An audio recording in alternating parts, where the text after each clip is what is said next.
नमस्कार, मैं doctor Meenakshi Verma, MD obstetrics and gynaecology, director Meenakshi hospital Bhopal.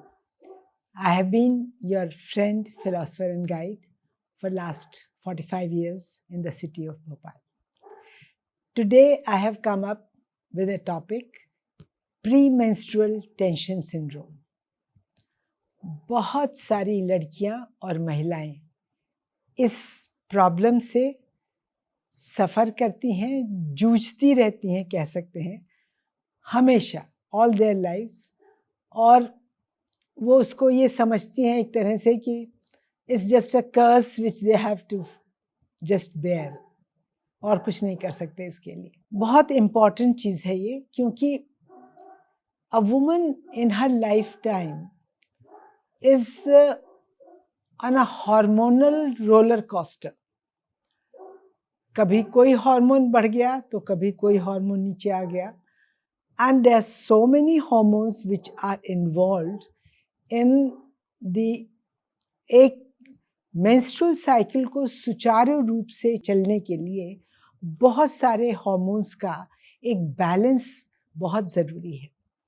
और उस बैलेंस में जब भी कहीं कोई गड़बड़ी आती है तो ये प्रीमेंस्ट्रुअल टेंशन सिंड्रोम वाली प्रॉब्लम अक्सर आ जाती है.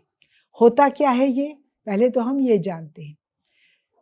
प्रीमेंस्ट्रुअल टेंशन सिंड्रोम ये है कि जैसे नॉर्मल मेंस्ट्रुअल साइकिल में दो फेजेस होते हैं, दो पार्ट्स होते हैं. साइकिल के बीच में द मिड साइकिल ओव्यूलेशन होता है, एग फॉर्मेशन. उसके पहले का जो पार्ट है उसको हम फॉलिकुलर फेज कहते हैं, और उसके जो बाद का जो 14 डेज का टाइम है उसको हम ल्यूटियल फेज कहते हैं. ये जो ल्यूटियल फेज है, जो आफ्टर ओव्यूलेशन है, इसमें because of a different hormone which comes up, जिसको हम प्रोजेस्टेरोन कहते हैं, और पहले एक ईस्ट्रोजन हार्मोन चल रहा है, दोनों के बैलेंस में जब भी गड़बड़ी आती है तो ये problem of premenstrual tension syndrome हमेशा होती है. इसके साथ साथ और भी बहुत सी प्रॉब्लम्स हैं, जो फिजिकल प्रॉब्लम्स पेशेंट्स को, और दूसरी बीमारियां भी, मेडिकल प्रॉब्लम्स हैं, they also sometimes are associated. लेकिन मेजॉरिटी केसेस में और कोई प्रॉब्लम ना होके सिर्फ ये जो लेटर हाफ ऑफ साइकिल में ये दोनों हार्मोन्स के बीच में जो इम्बैलेंस है, ये this is what is important. क्यों एग्जैक्टली होता है कहना बहुत मुश्किल है. कभी कभी इट इज़ फेमिलियल, कभी कभी जेनेटिक है, बिल्कुल ठीक से ये नहीं बता सकते. लेकिन ये डेफिनेट है कि ये हार्मोनल इम्बैलेंस की वजह से है. अब हम ये जानेंगे कि जब ये होता है तो डायग्नोसिस कैसे होती है. अपने पास कोई भी लैब टेस्ट नहीं है कि ब्लड टेस्ट करा लिया, कि हमने एक्सरे करा लिया, या हमने कोई और टेस्ट अल्ट्रासाउंड करा लिया जिससे कि हमें पता चल जाए कि आपको प्रीमेंस्ट्रुअल सिंड्रोम है. It is purely a clinical diagnosis. इसमें सिर्फ और सिर्फ सिम्टम्स के बेसिस पे या समटाइम्स एग्जामिनेशन के बेसिस पे हमें पता चलता है कि इसको पेशेंट को, पर्टिकुलर पेशेंट को प्रीमेंस्ट्रुअल टेंशन सिंड्रोम है या नहीं है. सिम्टम्स जो हैं वो किस तरह के सिम्टम्स होते हैं, इनको हम डिफरेंट कैटेगरीज में डिवाइड कर सकते हैं. एक तो होते हैं फिजिकल सिम्टम्स, कि पीरियड आने के पहले, ख़ास तौर पे 5-6 दिन पहले से बॉडी में बहुत ज़्यादा फ्लूइड रिटेंशन होने लगता है. पैर सूज गए, हाथों में सूजन आ गई, इवन फेस पे सूजन आ गई, ब्रेस्ट में स्वेलिंग, टेंडरनेस, पेन ये होने लगा, सारे बॉडी में क्रैम्प्स जैसे आने लगे, बैक एक होने लगा, बहुत ज़्यादा थकान महसूस होने लगी. These are the physical symptoms, जिससे कि पेशेंट को भी पता चलता है कि मुझे पीरियड आने वाला है. और these symptoms are annoying also, क्योंकि एकदम पेशेंट का वेट भी बढ़ जाता है. समटाइम्स दे फाइंड कि जो उनके कपड़े हैं वो बहुत टाइट फील कर रही हैं वो पहनने में, और उनको समझ में आता है कि हाँ, मुझे बहुत फ्लूइड रिटेंशन हो रहा है. दूसरे तरह के सिम्टम्स हैं साइकोलॉजिकल सिम्टम्स. वो सबसे ज़्यादा परेशान करने वाले और इम्पॉर्टेंट सिम्टम्स हैं. कुछ महिलाओं को बहुत ज़्यादा साइकोलॉजिकल सिम्टम्स होते हैं इन दैट पीरियड, और जैसे कि बहुत ज़्यादा इरिटेबिलिटी, सबसे बड़ी इम्पॉर्टेंट सिम्टम है बहुत ज़्यादा इरिटेबिलिटी का, गुस्सा आना, चिड़चिड़ाहट, बहुत ज़्यादा डिप्रेशन में रहना, कोई बात अच्छी नहीं लगना, सेक्सुअल एक्ट में कोई इंटरेस्ट नहीं होना, किसी से बात करने का मन नहीं, सोशलाइजिंग का मन नहीं, जब गुस्सा आ गया तो बच्चों को भी 2-4 चांटे लगा दिए बिकॉज़ फॉर नो राइम और रीज़न और फॉर वेरी स्मॉल रीज़न कि कुछ भी उसमें गड़बड़ी की तो, और आप अपना गुस्सा और कहीं नहीं निकाल पा रहे और you really don't know why you are so angry and then उसका बेचारे बच्चे के ऊपर ही वो आ जाता है।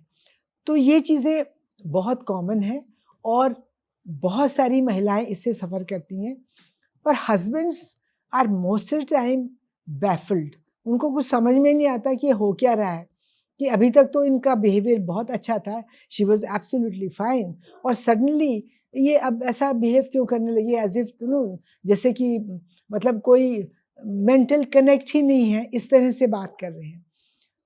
और कभी-कभी ये सिम्पटम्स इतने ज़्यादा हो जाते हैं कि वो डिप्रेशन में चले जाते हैं, even suicidal thoughts, even suicidal attempts, they are also there.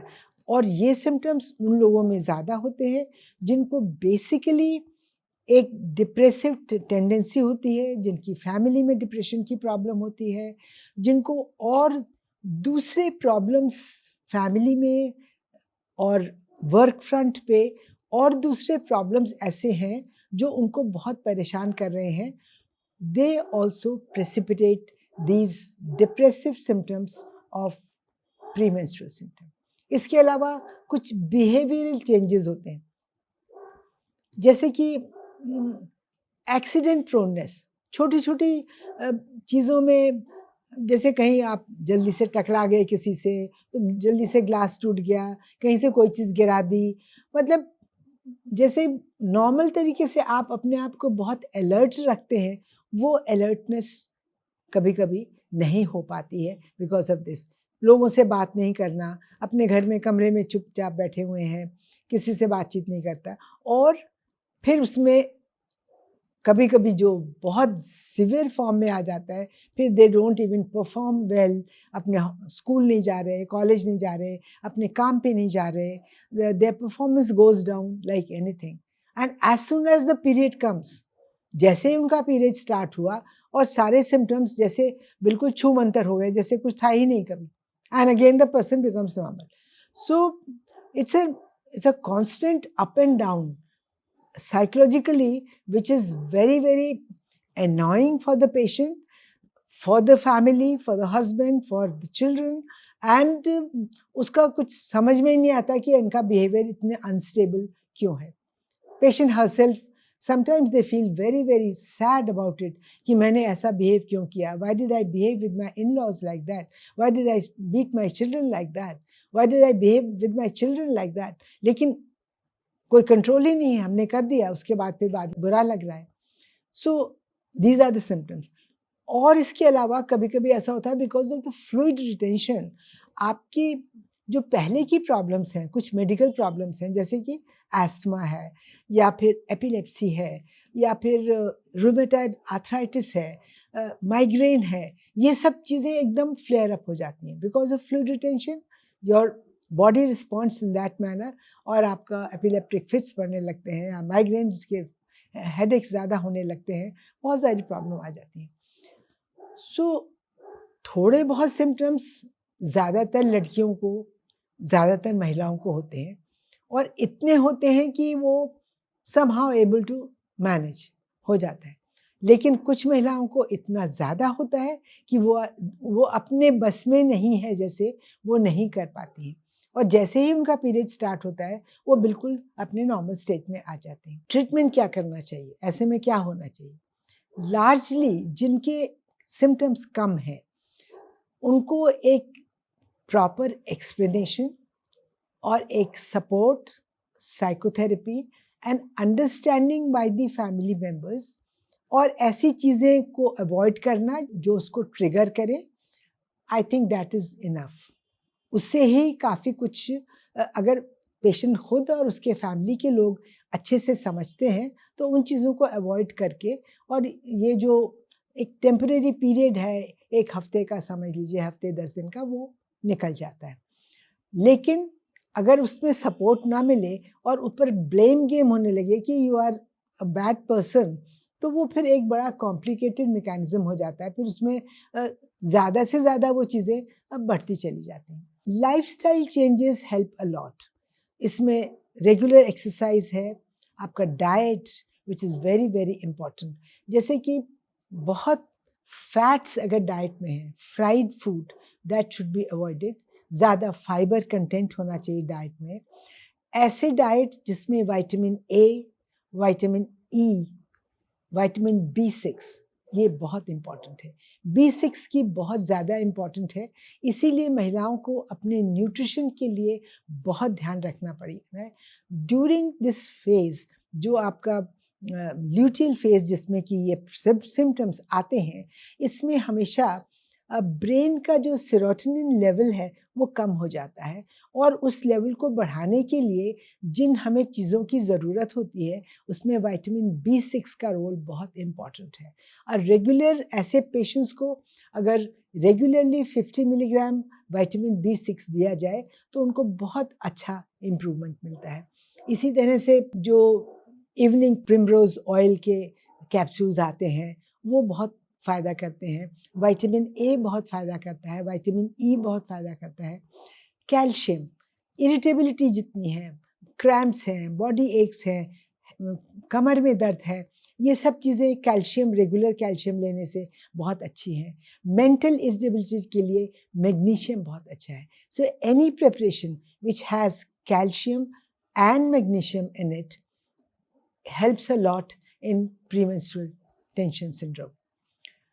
Yoga है, मेडिटेशन है, ये सब चीज़ें जो हैं ये मेंटली पेशेंट को काम करने के लिए बहुत ज़्यादा इम्पॉर्टेंट है। सो फॉर ऑल वुमेन, एक lifestyle changes, regular exercise, good nutritive diet and yoga and meditation is a must for almost everybody, because to keep you healthy, to keep you sane mentally, physically, it is very very important. ऐसे cases में जहाँ पे ये चीज़ें help नहीं करती हैं, वहाँ पे फिर मेडिकल ट्रीटमेंट देते हैं। जैसे मैंने अपने पहले के वीडियोस में भी बताया, पोस्टपार्टम डिप्रेशन के लिए, पेरीपार्टम के लिए SSRIs एक तरह का ग्रुप ऑफ मेडिसिन है जो कि आपके फील गुड हार्मोन्स को बढ़ाता है। एंड जिनको ज़्यादा सिम्टम्स है उनको ये अगर regularly in the latter half of cycle दिया जाए, they do very well with that. कभी कभी बहुत ही रेजिस्टेंट केसेस ऐसे होते हैं जहाँ पे ये पॉसिबल ही नहीं हो पाता कि किसी भी तरह का medical treatment does not help, ना दे साइकोलॉजिकल ट्रीटमेंट, नो ना ही मेडिकल ट्रीटमेंट। फिर ऐसे केसेस में ये एक इवन ऊफरेक्टमी जिसको कहते हैं कि दोनों ओवरीज को और यूट्रस को निकाल देते हैं और फिर उनको ईस्ट्रोजन हार्मोन्स से सप्लीमेंट करते रहते हैं ऑल थ्रू देयर लाइव्स, जब तक कि वो 45 ईयर्स की एज का ना पहुंच जाए, जिससे कि उनको अपना नॉर्मल जो फीमेल हार्मोन्स हैं वो ठीक मात्रा में मिलते रहें। तो that is an extreme case और बहुत ही कम इसकी ज़रूरत पड़ती है। ज़्यादातर केसेस में अच्छा सपोर्ट फैमिली से, डॉक्टर से और खुद की अंडरस्टैंडिंग से कि मेरी ये प्रॉब्लम क्यों है और इसका क्या हम बेस्ट इलाज कर सकते हैं, दैट्स द ओनली वे। अगर ऐसा है आपके साथ तो इसमें घबराना नहीं है, इसको समझना है और इसको जीतना है। आज के लिए इतना ही। धन्यवाद।